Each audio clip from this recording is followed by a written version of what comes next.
Selamat datang di Keluh Kesah Reddit, di mana kalian akan mendengarkan kisah menarik dari seluruh dunia.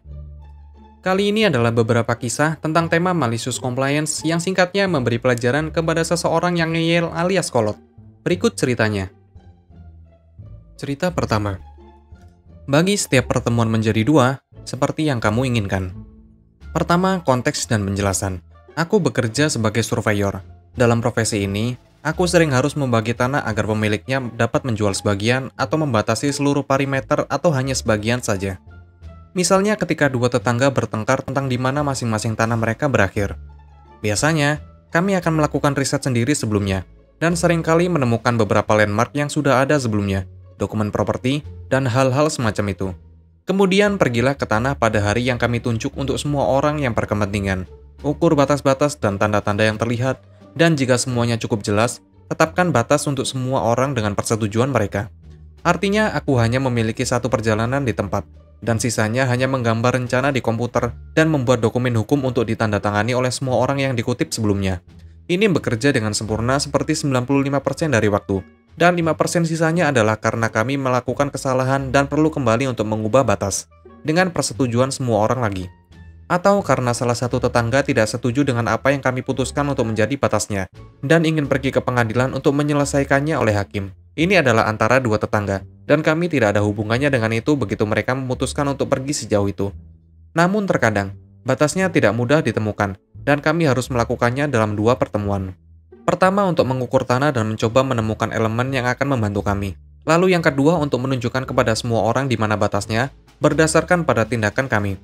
Jadi ya, ini bekerja dengan baik, dan cukup cepat sehingga kami dapat berpindah dari satu kasus ke kasus lainnya tanpa kehilangan terlalu banyak waktu. Tapi ini masalahnya, dengan dua pertemuan, klien harus membayar lebih, yang tentu saja, dan bos kita seperti itu. Jadi suatu hari, dia memutuskan daripada melakukan semuanya sekaligus ketika kami bisa, kami akan melakukannya secara sistematis dalam dua pertemuan. Kami mencoba mengatakan kepadanya itu adalah ide yang buruk karena kami sudah menangani setiap kasus yang kami miliki tanpa penundaan, tetapi dia tidak mendengarkan dan tetap memaksa kami untuk melakukannya.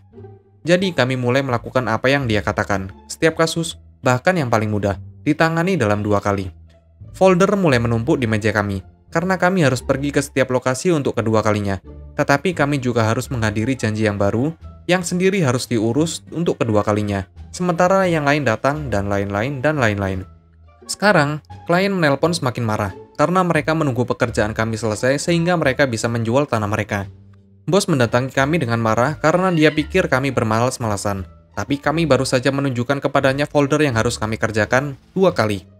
Dia mencoba mendebat, mengklaim kami hanya menghabiskan terlalu banyak waktu, tetapi kami mengingatkannya dia telah diperingatkan kalau ini akan terjadi. Dia mendapat satu telepon yang sangat marah dari seorang notaris minggu lalu, yang hampir kehilangan penjualan karena kami tidak bekerja cukup cepat. Pada titik ini, kami mengalami penundaan berbulan-bulan.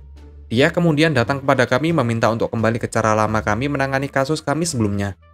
Tapi aku tahu salah satu rekan yang terganggu dengan perilakunya dan secara aktif mencari pekerjaan lain, sementara kita jauh tertinggal dalam banyak kasus. Cerita kedua. Tidak diperbolehkan cuti jika kami meminta dengan pemberitahuan kurang dari 2 minggu kecuali kami sakit. Baiklah, aku sakit. Aku bekerja untuk sebuah toko swalayan di Australia selama hampir 1 dekade. Itu tidak buruk, dan manajemen memperlakukan kami dengan hormat selama beberapa tahun pertama aku di sana. Jika seseorang tidak dapat membuat giliran kerja, mereka akan bekerja dengan kami untuk mencari pengganti. Kami jarang kekurangan staf, sehingga skenario terburuk hal-hal masih akan berjalan relatif lancar bahkan jika kami kehilangan beberapa staf pada hari tertentu. Maju cepat beberapa tahun. Manajer yang baik pensiun, dan asisten manajer dari toko terdekat dipromosikan untuk mengelola toko ini. Sebut saja dia Brad, demi cerita ini. Brad mendekati posisi itu dengan ego, memperlakukan toko itu sebagai miliknya untuk diperbaiki. Meskipun apapun di toko telah berjalan cukup lancar selama bertahun-tahun sebelum dia ada di posisinya yang baru. Bagian dari visinya untuk memperbaiki toko adalah kepatuhan yang lebih ketat terhadap pedoman di seluruh perusahaan dalam hal jumlah staf dan permintaan cuti. Misalnya, jumlah staf yang akan didaftarkan ditentukan oleh jumlah pelanggan yang melalui pintu kami setiap hari. Staf yang benar-benar berpengalaman di lokasi ini tahu, kami membutuhkan lebih dari yang ditentukan oleh pedoman perusahaan untuk dapat berfungsi secara efektif. Dalam bulan pertama masa jabatan Brad di toko ini, jam kerja dipotong secara dramatis di seluruh toko, menyebabkan kekacauan karena tidak ada yang terbiasa dengan beban kerja tambahan.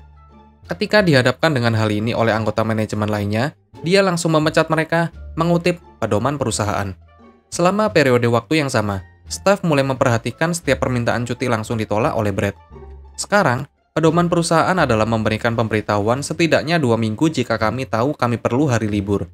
Tapi tak perlu dikatakan, terkadang teman atau keluarga akan membuat rencana menit terakhir yang ingin kami hadiri, atau kami tidak dapat bekerja shift karena alasan yang penuh kasih. Sebelum Brad, jika kami membutuhkan waktu istirahat, sesederhana mengkomunikasikan situasi dengan manajer kami dengan jujur, hampir selalu kami bisa menemukan solusi, dan mengambil cuti bukanlah masalah besar. Perlu diingat, pedoman ini hanya itu, pedoman ya, bukan aturan ketat yang harus ditegakkan. Manajer toko diberi kerai yang agak longgar dari manajemen yang lebih tinggi, selama situasinya berjalan lancar, dan staf senang. Manajemen atas biasanya akan mengambil pendekatan yang agak lepas tangan. Mereka tidak akan mengelola mikro setiap toko individu, memastikan setiap pedoman perusahaan kecil dipatuhi kecuali ada masalah yang jelas membutuhkan perhatian mereka. Jadi, sekarang Brad sekitar 1 bulan di posisinya. Kami kekurangan staf di seluruh toko. Semua orang stres, permintaan cuti ditolak karena kurangnya staf yang disebabkan Brad sejak awal. Brad mengutip kebijakan perusahaan setiap kali dia melakukan ini.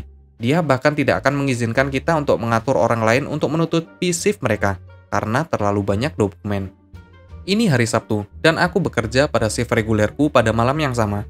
Aku mendapat telepon dari seorang teman dengan tiket cadangan untuk melihat pertunjukan artis favoritku terjual habis. Aku ingin pergi, dan aku sudah berbicara dengan seorang rekan yang bersedia untuk menutupi shiftku, jadi aku tidak mengacaukan tim. Aku menelpon toko dan aku berbicara dengan Brad. Katakan padanya situasinya, dan aku memiliki seseorang untuk menutupi shift tersebut. Brad dapat diduga memberi aku respon yang sama seperti yang dia berikan kepada orang lain. Maaf, sesuai dengan kebijakan staf toko X, kamu harus memberikan pemberitahuan 2 minggu untuk setiap waktu libur. Tidak peduli jika orang lain bersedia mengambil giliran. Isyarat malicious compliance.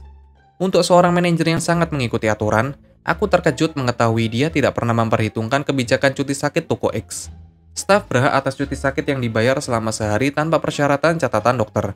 Jika kami mengambil cuti 2 hari atau lebih berturut-turut, maka kami memerlukan surat keterangan medis. Aku menelpon kembali 1 jam setelah panggilan pertama. Kali ini aku memberitahu Brad kalau aku mengalami sakit kepala yang paling parah, dan bahwa tidak mungkin aku bisa bekerja malam itu. Dia bahkan tidak menjawabku. Samar-samar aku bisa mendengarnya bergumam dengan marah, dia harus menelpon pengganti di menit terakhir sebelum menutup telepon. Tidak butuh waktu lama bagi staf untuk menangkap celah ini. Staf yang membutuhkan waktu istirahat dengan pemberitahuan kurang dari 2 minggu tidak akan lagi segera memberitahukannya kepada manajer mereka.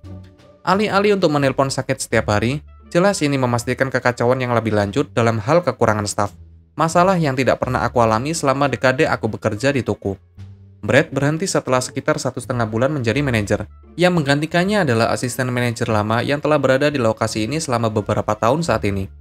Butuh beberapa saat untuk mengembalikan kerusakan yang disebabkan Brad, tetapi semuanya kembali normal dengan seseorang yang benar-benar tahu cara menjalankan toko di puncak kepemimpinan. Terima kasih telah menonton video ini. Kalian bisa like, komen, dan subscribe channel ini. Sampai bertemu di video selanjutnya.